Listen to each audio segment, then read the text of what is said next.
Please tell me I'm not alone. I have failed every single SMART goal I've ever set. All of those 12-month when you're planning your year out, never have hit any of those goals. All of the generic techniques that I've used for goal setting, none of them have ever worked for me.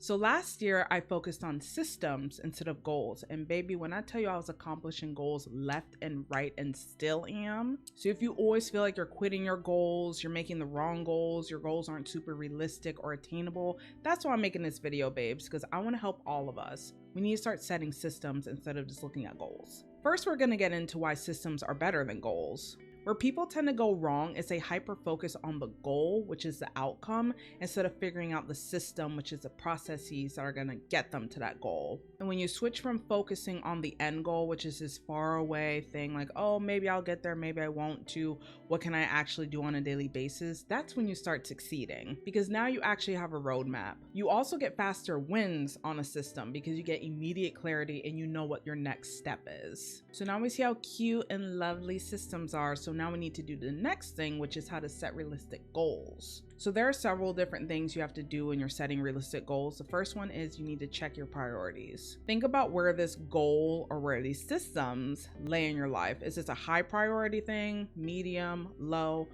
I personally would recommend focusing on the high priority things first, because you want to do something that's actually going to impact your life and something that you actually want to accomplish. If something is low priority, you ain't putting no time in that. Another thing with priorities is you want to choose a small number of goals to work on at any time. If you start overwhelming yourself, you're going to gravitate towards the easier or the smaller ones anyways, so you might as well set yourself up for success, right? The next one is the biggest one when it comes to setting realistic goals. Check your bandwidth.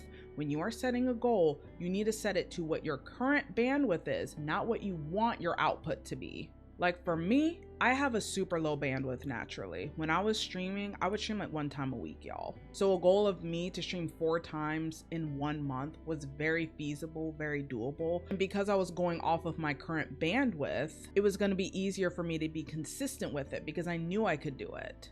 Shooting for the moon and hitting the stars sounds cute and aesthetic in theory, but I don't like it when it comes to setting goals that you actually want to hit. We can visit La La Land later. I personally believe that if you're going to set extravagant goals, it needs to be in areas that you've already seen success in, so you've kind of built up that momentum to be able to reach those higher goals. If you are doing something brand new and you haven't seen success in that area yet, start with small attainable goals so you can build up that momentum. The last thing with setting realistic goals is you need to find something that helps you with completing those tasks or tracking them. I personally am a digital girly. I found a very cute app. This is not sponsored. It's called Finch, and it's kind of like Tamagotchi. I never had those as a kid, but it's like where you take care of a little bird finch and you do that by doing your daily task. I love it. It's amazing and has changed my life in this past year. Now, this was after years of experimentation. I tried Happy Planner, I tried paper planners, I tried digital planners, and after that I found what actually worked for me. I can definitely do a more detailed video about goal setting. Let me know in the comments if y'all want that. So now we've discussed why systems are better than goals, and we've discussed how to set realistic goals. Now we need to get to the actionable part, because we know we love watching these self-help videos and self-help books and then doing nothing with the information. Now we're holding ourselves accountable today, y'all. So I want everybody to pull out their phone, a notepad, whichever one is closest to you, and I want you to write down one main goal that you've been working on or that you want to work on. And look, I'll even do it with y'all. So I pulled out my phone. So my goal is going to be, I want to post at least 1 YouTube video every month. So we're going to type that. Make 1 YouTube video every month. And you can tell me what your goal is in the comments if you want to. I want to see what we are all about to accomplish. So now I want you to look at that goal and I want you to break it down. What are some daily or weekly or monthly things you can do to help you get to that goal? So for me, a daily or weekly thing I can do is I can research YouTube video ideas and I can organize them in my Notion page. So I can type all that down. I'm already doing it. Shh.